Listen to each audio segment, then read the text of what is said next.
Hello everyone, welcome again. You are learning English with me in English spoken classes 24/7.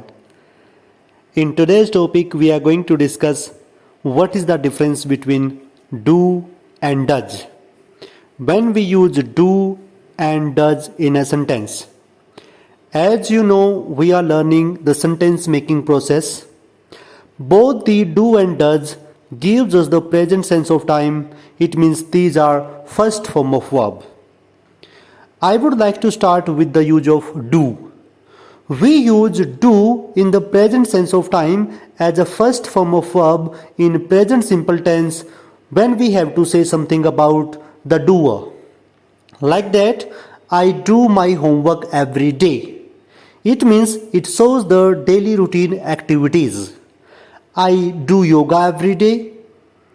I do exercises every day, etc. Then the second one is does. We use does also in the present simple tense. It is also the first form of verb, but there is a sound of s. Does.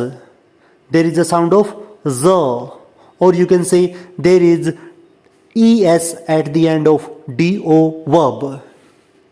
We use does when the subject is third person singular noun or pronoun. Like that, Ram does his homework every day. Here Ram, neither you are Ram nor I am Ram. Ram is third person. You can say he does his homework every day. She does her homework every day. She does exercises every day. Radha does yoga every day. In all these sentences, you can see there is a sound of z or s. Because with the third person singular noun or pronoun, when we use it as a subject, as a doer in a sentence, we use a sound of s, sound of z with the verb. So these are verbs, do and does. Both gives us the present sense of time. Both these are the first form of verb. That's all for today. Thank you so much for watching. Have a nice day everyone.